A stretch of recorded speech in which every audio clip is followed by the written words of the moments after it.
All right, shalom, shalom. This is the brother Mayam coming at you from GMS Tampa Bay. First and foremost, I want to give all the praise and all the glory unto Yahweh, Bahashem, Yahweh Shai, Bahashem, Rachah HaKadosh. Double honors to the elders, apostles of Great Millstone, and much blessing and salutations to the Akim around the four corners of the earth who are diligently pushing out this truth and his truth and sincerity. And I just want to do a quick video, just going off of this video a brother posted up, the Hopeful Elect 3, and the video is entitled the video is entitled "Woman Shares Dream of Signs in the Sky and Food Shortages." All right, so I'm just gonna play this video and just bring out a couple precepts and because we coming into a time, and let's just go ahead and get this in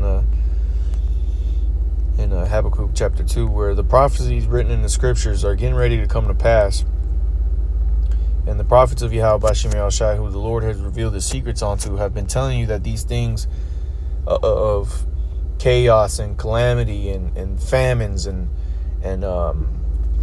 riots and shutdowns and things like what you see in movies as far as post-apocalyptic things happening, where people form certain coalitions, little groups here and there, and people are set up shop in one particular abandoned house or warehouse or whatever.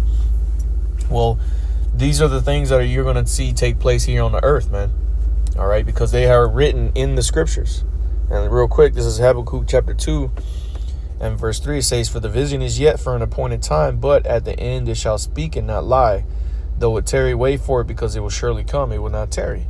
And the prophecies written in the scriptures, let's just go from there to 2nd Ezra 15, is exactly what you see in these post-apocalyptic movies. All right, so let's just get here. 2nd Ezra 15, we'll start at verse 14. It says, "Woe to the world and them that dwell therein, for the sword and their destruction draweth nigh, and one people shall stand up to fight against another, and swords in their hands." And this is what you know as a civil war. All right, where one people stands up to fight against another and swords in their hands. And the modern day killing instrument are guns. You're not going to see a civil war with a bunch of people running around with swords in their hands. All right, and you're going to see martial law troops coming with swords in their hands. This isn't in the ancient times. All right, this is far from ancient times. All right, and technology has advanced, but nonetheless, a gun is still a killing instrument. So it says, "For the sword and the destruction draweth nigh," right? And this is what is getting ready to come down, to the masses of the world is the sword and your destruction, because you have walked in great pride. See, the majority of the people on this earth have lived deliciously, as the scriptures tell you in Revelations chapter 18, that Babylon the Great has lived deliciously. Okay, and let's get that in the NLT real quick. That Revelations 18, I think that's like the 8th verse or the 7th verse. Verse 7, Revelations 18 and 7 in the NLT. "She glorified herself and lived in luxury, so match it now with torment and sorrow. She boasted in her heart, I am a queen on my throne. I am no helpless widow, and I have no reason to mourn." Right, and that's the spirit of you people here in America. That's why, with everything that's happening on the earth, you continue to wander about your life as if nothing is happening to you, or nothing is going to happen to you. But the majority of people are getting ready to be sadly mistaken. And it's things like what this woman sees in this dream that is going to come and take place. And a lot of people are going to suffer. And one thing I want to point out before I do play that video is that, as she goes on about the dream and the situation that she was in, I guarantee you, okay, if her dream does come to pass, she's going to have came across a man of the Lord. She's going to be in a group that a member of the elect is in, okay, and is leading. That's what I took note that, hey, she very may well run into a man of the Lord in that day and be a part of that group that's being fed and being taken care of. Okay. But see, the mindset of these people here in America is that they have an abundance. Okay. That they have a life of luxury, and the Lord is getting ready to take that from them. As it said, torment and sorrow. Okay. And it starts with the chaos that's going to come. It says back in 2nd Ezra 15 and 16, it says, for there shall be sedition among men, and everyone should know that word. It's been instilled in the minds of you Americans ever since Joe Biden got into the presidency with January 6th. Okay.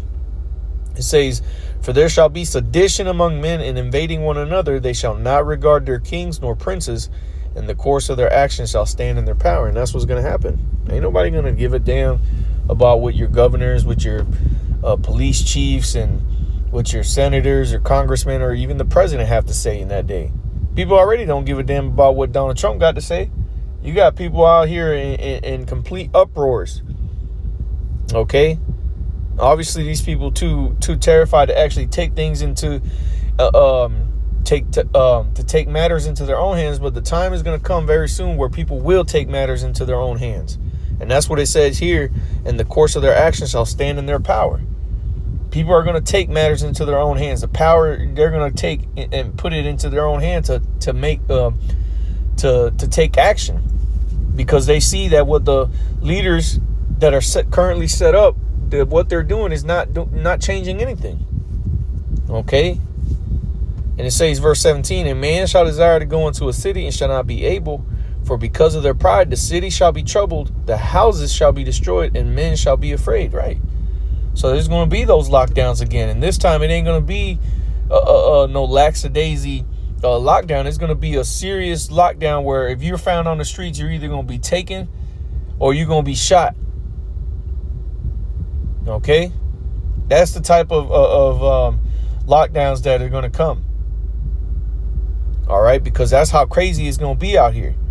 That these troops that are going to be sent out to patrol, they ain't going to be playing games with nobody, because they understand that it's life or death in every situation that they come across someone.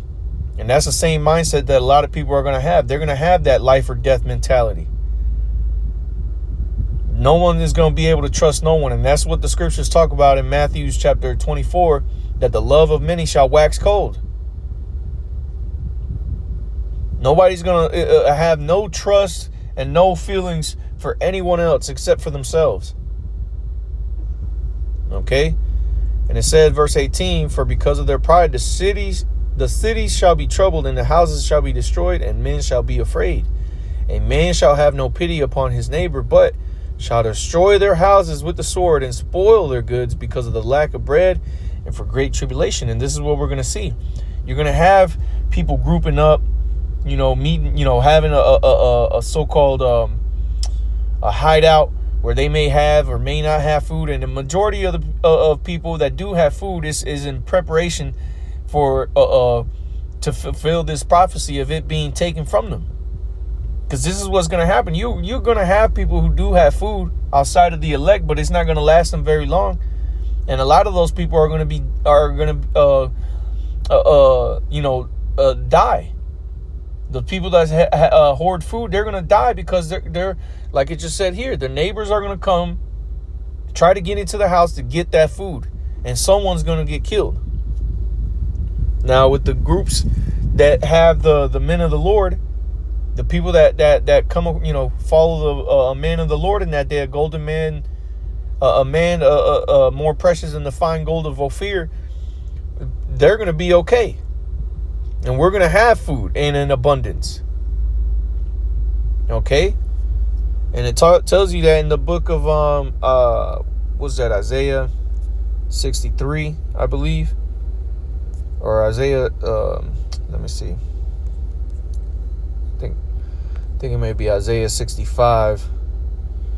Isaiah 65 and verse 13. This is Isaiah chapter 65 and verse 13. It says, therefore thus saith the Lord power. Yeah, therefore thus saith the Lord power, behold, my servants shall eat, but ye shall be hungry. Behold, my servants shall drink, but ye shall be thirsty.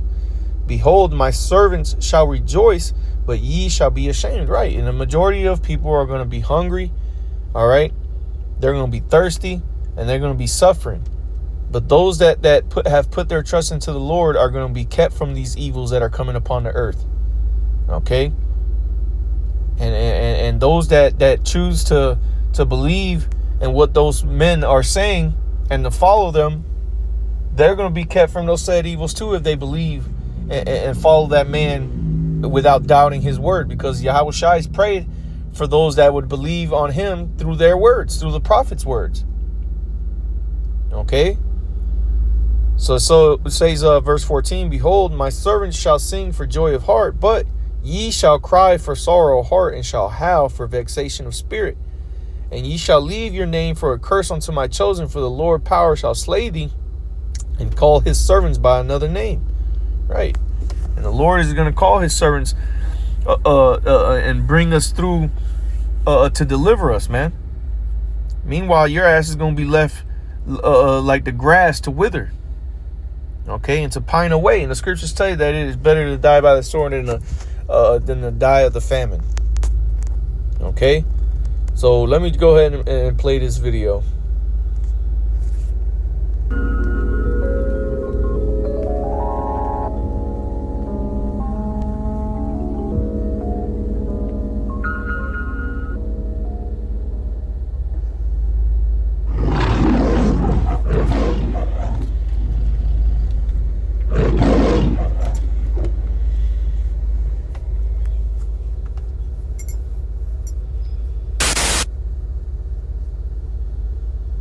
I'm pretty sure that God was giving me a warning with this dream. So I had a dream 2 nights ago of me being in like a camp. And when I mean like a camp, it's more like a group of people, and we were in this really huge, nice house. It looked a little makeshift, where we had a lot of people that, like, a lot of my family was there, but a lot of people, other people's family that I didn't know was there as well. And then there was another camp that, I'm going to be honest, this camp was a camp of believers, and the other camp was a camp of people say, yeah, I believe in God, but not really, or they're just kind of more living for the world type thing. And in this dream, everybody was pointing up to the sky. They were like, look, look, look. And it referenced the scripture of, you will see signs and wonders in the sky. And so when I looked up, I saw a lot of different things in the sky, whether it had to do with stars, but a lot of like things that look like stars that were moving really fast. So what I interpret that as was like UFOs, or unidentified flying objects or what. And that's exactly what people are going to see in the skies, and they're seeing them now. It's just people lack the understanding of what those so-called UFOs are, that they're the chariots of the Lord, because that's how the salvation is going to come. Okay, and for a short time, there's going to be seen an army of so-called UFOs in the air, and there's going to be made a war in heaven, where Esau and his angels, all right, Esau, Edom being the devil the Bible speaks of, him and his armies, and the armies of the world are all going to come together to try to fight against the Lord and his angels. And they're going to fail miserably, but then the deliverance is going to come. Okay? And I heard somebody say, when you see this, when you start to see this in the sky, this will happen. And my vision was immediately brought towards the ground, and it was showing me grocery stores. And the shelves were empty. Yeah, and the stores the shelves are empty. Let's go real quick to Second Ezra, I believe chapter 6, verse 22. Yep. Second Ezra chapter 6 and verse 22. And suddenly shall the sown places appear unsown, the full storehouses shall suddenly be found empty. And that's what it is. The grocery store is just a modern sense of a storehouse where food is kept. Okay? Back in in ancient times, and even in some of these third world countries, you still have a storehouse where you put those season's crops, where you store them, or you may be storing grains during the winter, so it'll survive the winter, and that way you have some, going through the winter and going into the spring. Okay, but the modern day storehouses are those grocery stores, man. But it said, suddenly shall the sown places appear unsown. The full storehouses shall suddenly be found empty. Your grocery stores are going to be found empty here very soon, man. Okay, and we seeing how things could play out as far as these shortages go. Okay. And I mean empty. Everything was gone. No meat, no canned goods, no bread, no nothing, no vegetables, no nothing. There was a complete shortage, like, nationwide. So everybody in my camp, or like in this place, facility, this house, whatever it was, we all came together because we were conserving resources. And everybody was super chill with each other. We all helped each other out. There was a lot of kids. The men helped do, the rebuilding and things like that. And the women, we helped tend to the kids. But everybody's focus was on preserving food. And thank goodness that in our camp, we had plenty of provision. But in the other camp, we actually had to blockade our camp off with like metal doors because the people on the outside were trying to break down into our camp, and they were demanding that we give them our resources. And people were getting vicious. Like, people were in survival mode. And it was like people of all like orientations, people of all backgrounds, people of all economic status. Like, it was from the poorest of poor to the richest of rich. Like, everybody was struggling. But our camp, we kept firm. Like, we had made the provisions. Not only that, but you could tell that God had provided miraculously. Like, we had things like meat, where this other camp, they didn't have any of that. They were lucky to have like even just bread to sustain themselves. And then I woke up. You see? And that's what we read, man. The Lord is going to take care of his elect while everybody else is going to be suffering. People are going to be dying over food. All sorts of things are going to be happening to those that know not Yahweh B'Shem Yahushai. All right? But hey, with that, Lord's will, this was edifying. I want to give all the praise and all the glory unto Yahweh, B'Hashem, Yahushai, B'Hashem, Rechah HaKodash. Double honors to the elders, apostles of Great Millstone, and much blessing and citations to the Akim around the four corners of the earth. We're diligently pushing out this truth and sincerity. With that, I say Shalom.